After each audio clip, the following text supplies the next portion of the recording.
So many times people limit their ideas of synergies to cost reduction. It's not always about getting the cost out. It's where can we maximize the intellectual capital of both organizations to drive change. Welcome to The Next Imperative, a podcast hosted by A&M energy leaders tackling key issues and trends in the industry. Hello, and welcome back to The Next Imperative. My name is Geoff Angulo. I'm your host and moderator. Joining me for today's conversation are my Alvarez Marsal colleagues, Wade Stubblefield, Andrew Burns, and Jacques Duplantis. Gentlemen, welcome. Thank you. Thanks, Geoff. Thanks. This episode is a continuation on our series of energy industry M&A transactions. And today specifically, we're going to talk about the period between when a deal is signed and announced and when it actually closes and ownership changes hands. What we really want to dive into here is integration planning. What are the key aspects of it, why it's so important, and why it really can make or break the success of a transaction. Wade, why don't we start with you? Can you share your thoughts on why pre-close planning is so important to make a transaction successful? Yeah, absolutely. Thanks, Geoff. It's really, I think it comes down to really two things in my mind. First, communication. Right, a lot of times clients will think, okay, we can't do anything, we can't engage until we've closed the transaction. When in reality, as soon as you close, right, there's a whole lot coming at you very quickly. Vendors want to know how they're going to be treated, right? Other stakeholders need to know how they're going to be treated. Most importantly, your employees, as we've talked about in prior episodes, right, from the day the deal's announced until the day you tell them what's going to happen to them, right, and what role they have in the new organization, the anxiety just builds and it continues to build. And when employees get anxious, they start looking, and that's never a good thing. So communicating with again, all your stakeholders through the process. The second thing that's very critical to being ready is what has to happen on the literal day one post-close, right? And what changes are going to happen in processes or procedures. How are you going to consolidate two sets of books and records when you're not on one system during some period of transition? Depending on when a transaction closes, you may have a very short window to have that worked out, especially if you're a public company, to be able to combine those financial results for the period post-close. Getting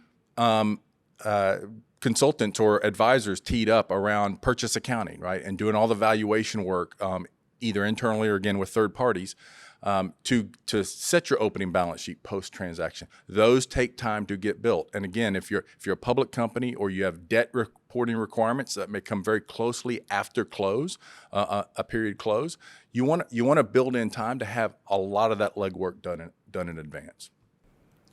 Jacques, what can you add? I think the one thing I'd add to that is, and Wade touched on this, right? Just everybody wants to know what's going to happen, right? It's people, it's customers, it's vendors, other interested stakeholders and parties. But the one big thing there is to realize that, as Wade mentioned, people just think, I can't communicate until we close.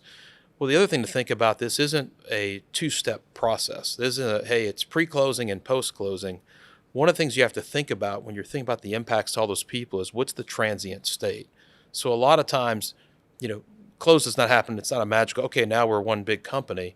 It may take a period of time. It may take 3 to 6 months, sometimes 12 to 18 months in bigger deals to get all that integrated. And a lot of times you've got to think about what those processes look like in the interim. Sometimes interim staffing needs, and you may have people that don't stay on long-term with the combined company, but you're going to need them in the interim to help you get through that transition and that integration process. I thought. Andrew? The other thing I'll add to why planning is so important is you are truly shaping a new organization. And so everything you do in planning defines what is the combined organization going to look like? How are we going to function? Who's going to make decisions? All of that needs to be thought through and articulated during the planning process. It may not be finalized, but when you think about planning, it is what is the tone that we want to set? How is this combined organization going to work for everybody that's involved? Andrew, what are the typical integration planning objectives? Yeah, first and foremost, it is making sure that both companies continue to run seamlessly with minimal disruption to operations and that operations happen safely. You largely on day one, the guidance is nothing really changes. Keep doing what you do it safely, and do it efficiently. The second is around supporting employees through the transition. As we can all imagine, if we got notice that our company was being acquired and our job was changing, we might be a little worried. And there is a lot that goes into shepherding employees through this process. It goes down to the individual employee level, getting to know folks, what they do, how long they've been with the organization, asking them questions and taking an interest in each employee is important in understanding not only how each individual works, but how the combined company culture works. The other thing about planning is it allows you to really focus on understanding where the two companies work differently. That's where we spend a lot of our time and effort, is digesting how company A does things versus company B, and what is it going to look like when they come together. So really understanding the intricacies behind how each company operates, how they handle decision-making, who does what and where it falls in the organization. Those are all things that you want to get a strong sense for during integration planning. And then, like we've said, just ensuring that we're ready for a smooth day one. Oftentimes, we stand up a day one readiness team. We have recurring meetings to really manage to day one and making sure that it goes smoothly. And so making sure that everybody's eyes are on the target at the end of planning, which is to get to day one smoothly. And then last but not least, it's getting your arms around synergies. You may not have the full picture because you don't have all of the data during the planning process, but it's starting to generate ideas, having working sessions around where are we going to get the dollars, where are they going to come from? Is it G&A? Is it OpEx? Is it CapEx? It's probably all three with varying amounts from each bucket, but it's having those conversations and starting to articulate where those dollars are going to come from. And sometimes that's a really important part where a third-party advisor can help, where we can establish kind of a clean room. That's right. Where we can see data, or certain parts of our team can see data for both companies, not share it, obviously, with each company and maintain that confidentiality, but also get a head start on where the synergy is going to come and where the work needs to focus once the transaction closes. That's right. And where we play a large role in that is making sure that what is being shared is not confidential. It's not proprietary. But you can look at a lot of information during the planning process as long as it's been cleansed. There's not too much level of detail there, and it can start to give you a sense for how the other company works, what the data looks like, and where you take it from there. Andrew, I think that's a great point, and especially as we've all seen, as these deals, the industry, especially the upstream oil and gas industry, has gotten very disciplined about identifying, at least preliminarily, synergies before deals are announced, right? But a lot of times those are still very high level, right? Very balance sheet comparability, P&L comparability at a very high level between the parties. It's not till you get into that granularity that you can really start shaping, right, where the go-get is going to be in each of those cases.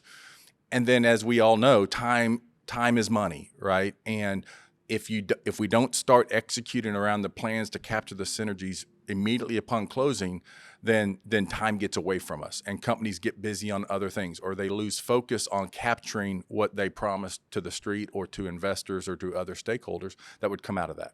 So setting forth very early on in this process through a clean room, through whatever mechanisms you need to share enough detail to really build out that full scope of synergy capture is critical. Yeah, and I'd probably add, since you mentioned upstream, it made me think too on the oil field services side, and we think about clean rooms and synergies. A lot of times there's cost synergies when you start talking about like services and people that manufacture and sell components. There's a top line synergy of that too, right? If you start thinking about oil field service companies and how they may get a bigger piece of the well life cycle, you've got to spell that out. The sooner you can do that, the better. So back to the clean room, that's a place where we play a lot as we go in and look at, what pieces do you have? What pieces does the counterparty have? How do we put that together? In some cases, very early on, we need to identify that, because in some cases, you may not take all those pieces. You may say there's certain pieces that just don't fit well in the combined company, and we sort of set them to the side because those are going to be future divestiture candidates, or they're just not a big focus. And once again, that has impact on the stakeholders, the people, the things we've already spoken about. Jacques, that's a great point, because so many times people limit their ideas of synergies to cost reduction, right? What cost are we going to take out versus how can we work better as an organization, get more from the top line, right? Get better well production by bringing two great companies together who might do things a little bit differently in well design or completion design or things like that. So it's not always about getting the cost out. It's where can we maximize the intellectual capital of both organizations to drive change. Jacques, where can problems occur in the pre-close planning phase? I think the biggest thing people have to recognize is it's not a one-size-fits-all process when you do when you do transactions of this nature. We see it a lot. We have clients that, well, hey, you guys worked on this deal over here. Just what was the playbook for that? We just need that playbook, right? Every one of these transactions is unique. It has different pieces. So I think you've got to recognize that up front. The second thing is, and we've touched on this, you've got to get a structure in place up front, even pre-close, right? When you're doing your diligence and planning, who are the people involved? Who's under the tent? How do we manage that? There's a lot of communication that has to take place, but it has to be very structured.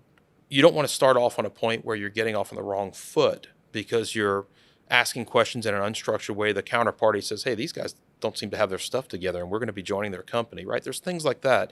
You want to get those in place. I think beyond that, it's getting into the risks. So you want to understand what risks you're dealing with. Back to the one-size-fits-all approach.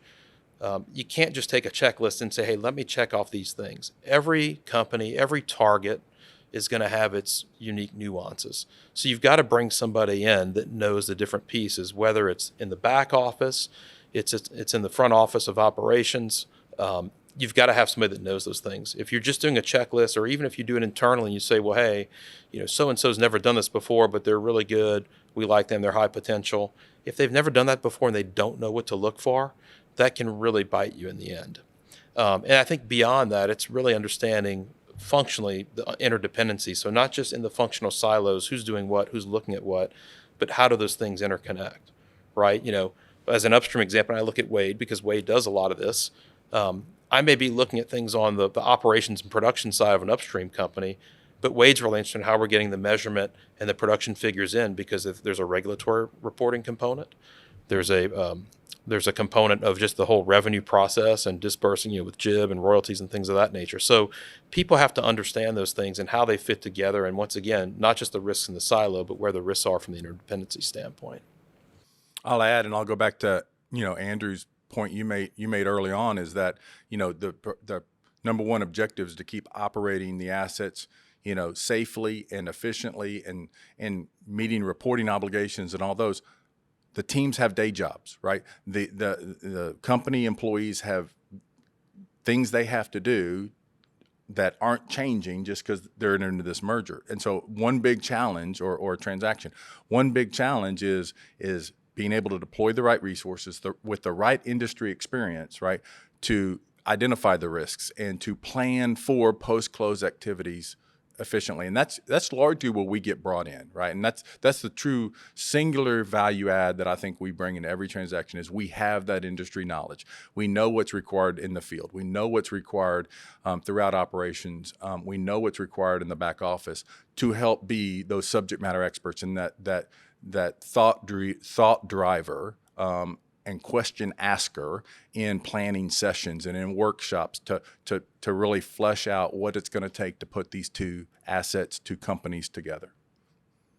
Andrew? The last thing I'll add here is oftentimes during the planning process, companies think they can't communicate with each other. I know that was mentioned earlier, but I want to double down on that because that is an easy way for planning to go awry.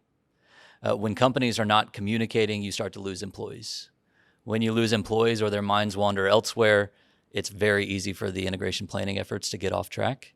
It's very easy to draw skeptics. It's very easy to have people withdraw from the process, and the inputs to the process become very poor. And so making sure that if you can't formally communicate with folks, that you're finding those ways, whether it's having someone attend an existing meeting to give a little update on how the planning effort is progressing. It doesn't have to be overly formal, but there are things you can do to get in front of employees to start to answer questions, maybe not to the full extent that you'd like to, but start to answer questions and engage with folks to let them know, hey, we hear you, we know you have concerns, and we care about you and how you're doing through this process. Jacques, what are the key steps in pre-integration planning? Well, I think one of the biggest ones is, as I said a second ago, it's the structure. What's the structure you're going to use to run the process? Who's in charge of what pieces? Who's going to be communicating with whom on what pieces? Who's coordinating all those activities between the different functional silos of the organization?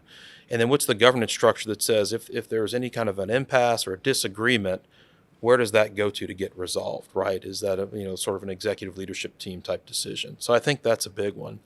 The other thing is, and there's a number of these, but the next thing I would say is, what's sort of your guiding North Star principles, right? The reality is, we talk a lot about this when we're working with our clients, is integration is more about, it's about the integration. It's not necessarily about optimization. Yes, there's things we have to do up front. Yes, we have to set the operating model and look at the synergies and decide how we're going to get those. And we want to take advantage of those quick wins out the gate, but you're not going to be able to do everything. So once again, that North Star principle becomes important to say, what do we have to focus on? What will we not pass up at this stage versus what are the things we're willing to say we'll deal with those later?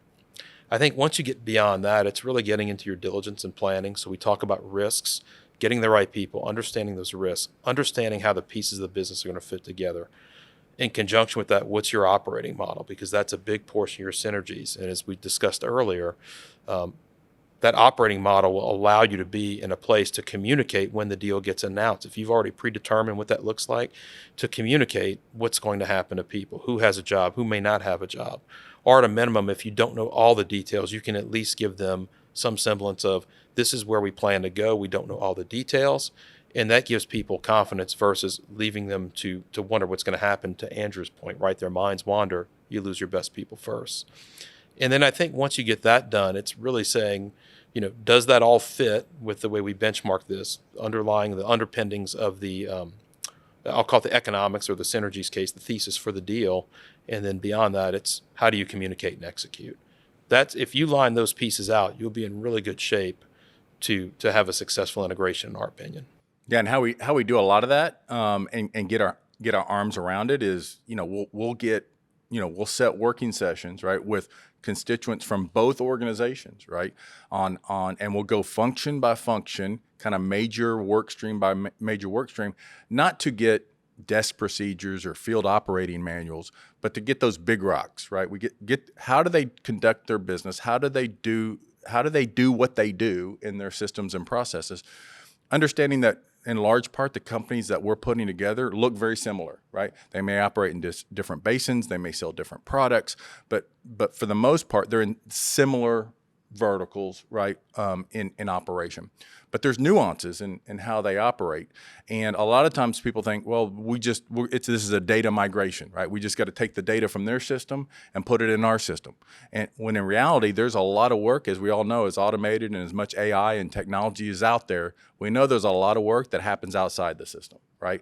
Getting our arms around that, because the integrated, the IT and the data integration side of the house won't have visibility into that. So we want to capture that, right?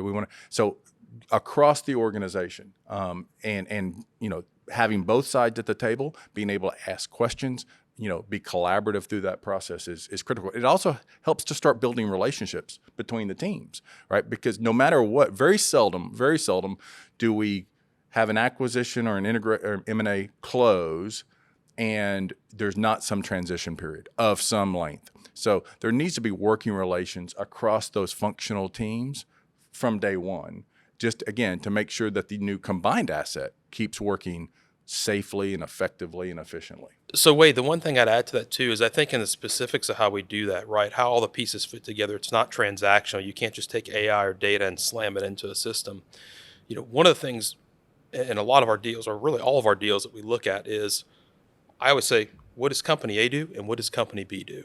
And what are the differences? What needs to change? Back to the North Star principle, what do we know we're going to do it a certain way out the gate versus we need to look at those things and say, hey, we should do it this way, or there's an exception, or hey, there's something we didn't think of. Back to risk where, a closing process. Hey, you close in 7 days, you close in 10 days, but hey, we've got a 7-day reporting requirement in the new company as an example. So that's one of the big things that you have to look at. And you've got to have the people that know how to look at that, ask those questions, and really size up every one of those individual operating processes across the business if you're going to be successful. Wade, what's the importance of having the integration management office integrated across the entire client team? Yeah, it's critical. This is an integration of a business, and again, whether it's a singular asset or a product suite or whatever, or it's a true M&A, corporate true merger. it's a business. It's not just an operations. It's not just an accounting. It's not just an IT exercise. There's dependencies that cross over. At the end of the day, accounting, finance is the reporter of the news in a lot of cases, in most cases, every case. But the data and the information they get come upstream of their operations. And so having everyone around the table, everyone understanding what's critical and prioritization for their group and for other groups and how they fit into that from a priority perspective is critical. And what we find often is that companies will use this exercise to better define their processes, right? To say, yes, this may be a tuck-in, right? We may be just taking this asset and tucking it into our existing operations, but you know what? We don't have good communication across our organization right now. We've got handoff issues, right?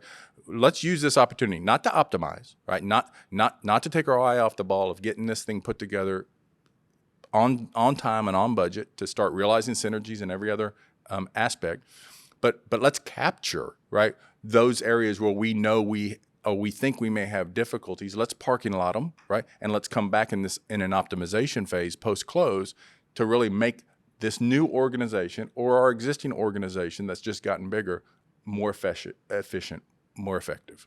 Andrew, what role do change management and change plans have in pre-integration planning to make it successful?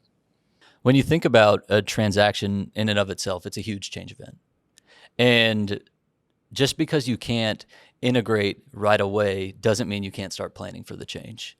And so it is really essential to everything that happens during the planning process. Having people that are on point to listen to the changes that are being identified and to start to document what those changes are and how we're going to go about addressing those, you have to have that in place from day one. In addition, with all of the changes that are being identified, all of the differences that are being worked through, you need to be thinking about communications. So we may not be able to communicate everything we want right away, but what is our communication going to look like on day one? There is a lot of thought and diligence that goes into putting on a really strong, call it day one, or even week or month one post-close. And all of that communication and change effort starts from the very get-go, the announcement. So having that in place from the start of the announcement is critical to success. Andrew, I think to accentuate your point, and if you had visuals that went with these podcasts, Geoff, we could flash up our standard, although every deal is different, kind of how we structure these exercises. They're clearly, as we've talked about, functional focus, but at the top, aligned with the integration lead, is always this communication lead, right? It is overarching the entire integration team. It covers every aspect of what's going on, not just within the transaction itself, but also what's going to change post close, right? What is our cadence going to be for communicating to employees throughout the process? So it is a singular role within how we bring teams to bear because it is so important. Yeah, and I'd add to that, Wade. I think back to risks, and you can't do everything at once. That some deals, back to sizing up the risk and what you need. Some deals, it's not just the communication, but culturally, right? How far apart are the two cultures that you're bringing together? Because in some cases where they're similar, that may be easier to deal with. Your communications are more transactional in nature. Here's what's going to happen. Here's what's next. Whereas if you get cultures that are further apart, that is more change in itself, right? And that requires a higher level of touch. So that's something that has to be looked at, once again, as part of that plan to say, how much effort will it take to communicate? How much effort are we going to have to touch? Some of that will drive some of your risks too, with just employee retention and things like that. So all key aspects to consider as part of change management. Yeah, a great example of that, we're seeing it a lot now post-COVID, obviously, is, remote work versus in-office work. People might think, like the oil and gas industry, the culture is always the same. No, culture is toned from the top, right? Culture is, how delegated operations are, how much decision making is retained in a leadership role versus delegated down.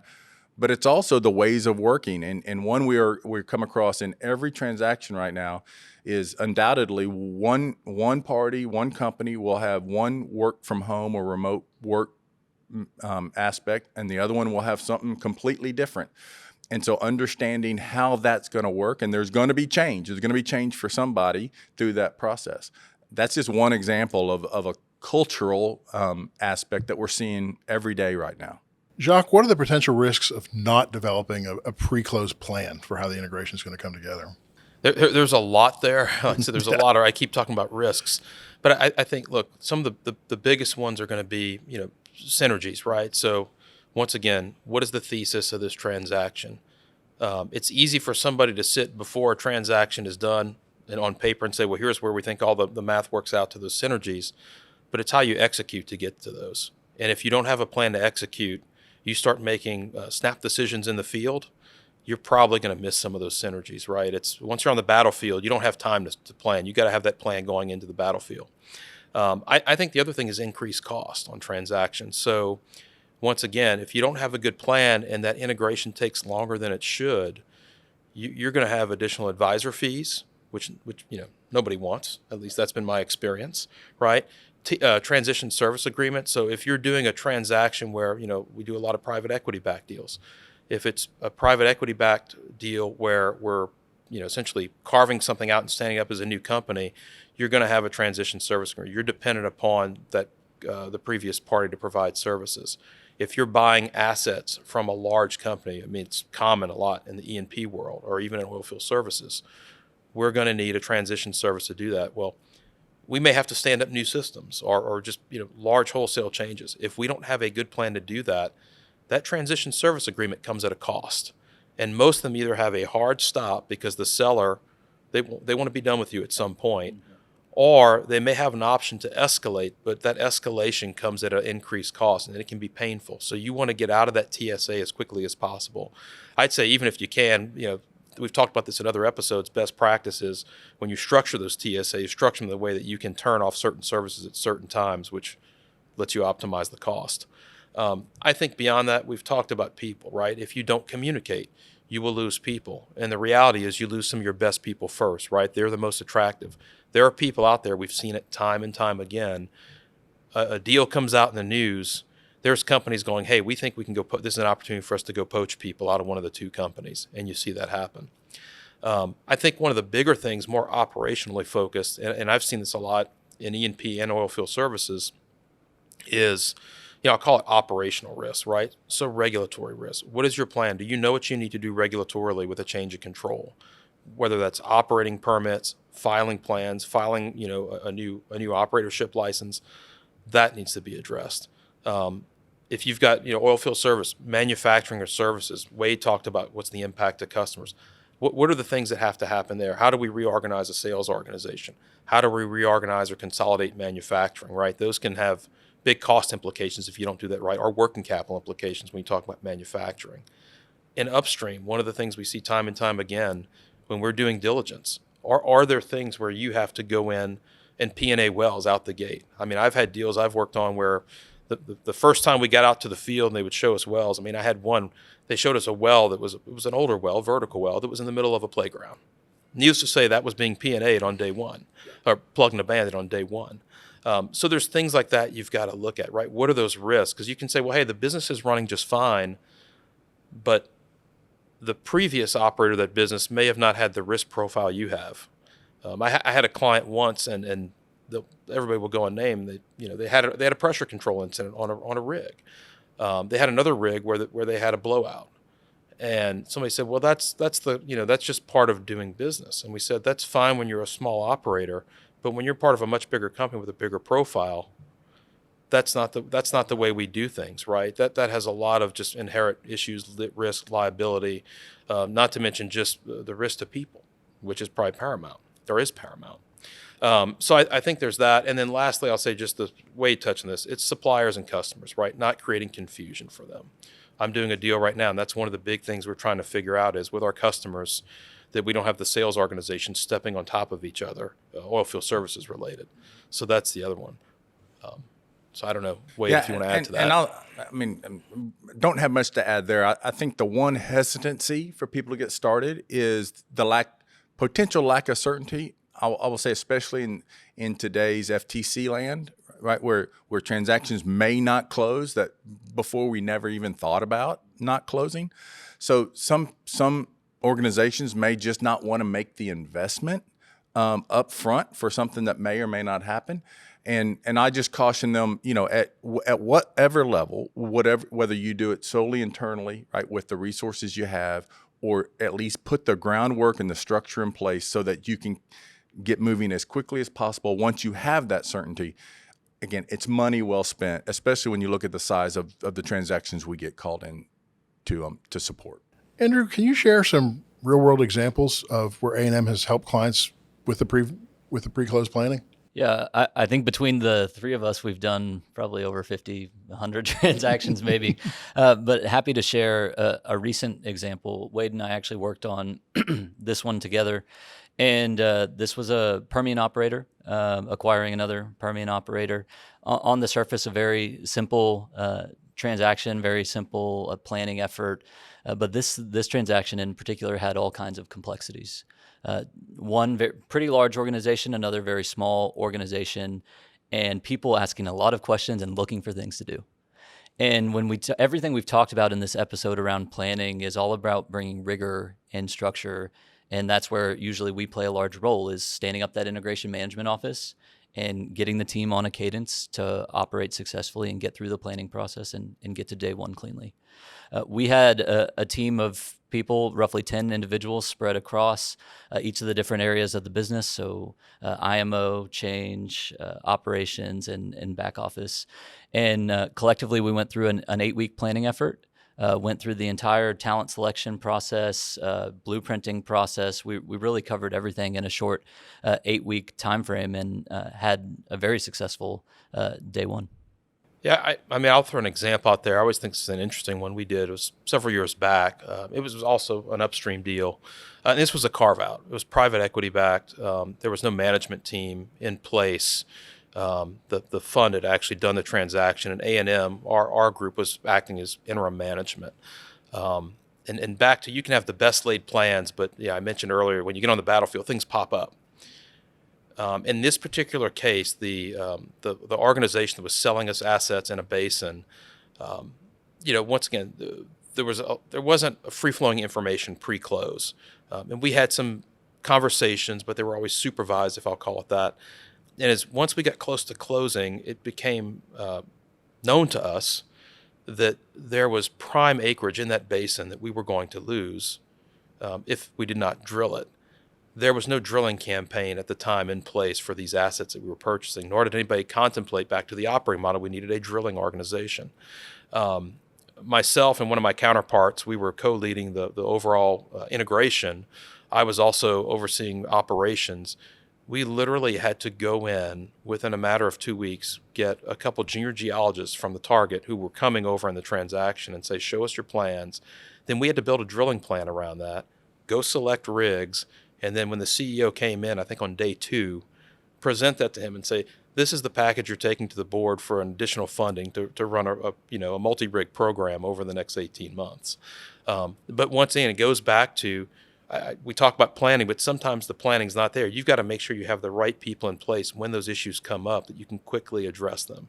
And this is one, had we not been able to address, would have had major impacts for that transaction, just given the value of the wells and the offsets we could see with the other operators and how prolific this area was that we could have lost out on. And Wade, I know you and I recently worked on one where very early in the pre-close planning process, we got the teams together from the two companies for social events before we did any real work to build that trust and that camaraderie and to start that journey.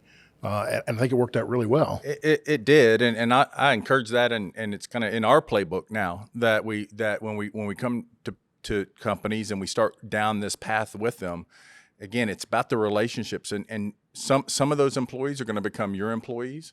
But regardless, there will be a period of time that first you need them to share with you openly, right, how they do things and where their business is different than yours. But then post-close, there is a period of time where you're one team. They may be transitionary employees, but you've got to work together. And so, like with every organization, having work-focused time to get to know the other people on the other side of the table. It helped us learn both clients, because they're both clients at that point. But more importantly, it helped them learn more about each other. Great. Well, gentlemen, I think it was a great conversation. Thank you very much for your keen insights. To our audience, thank you for watching. We hope you enjoyed the episode, and we hope to see you soon on another. Thank you. Thank you for listening. Make sure to subscribe to The Next Imperative so you never miss a new episode. Also, visit our website at alvarezandmarsal.com to learn more and to connect with us.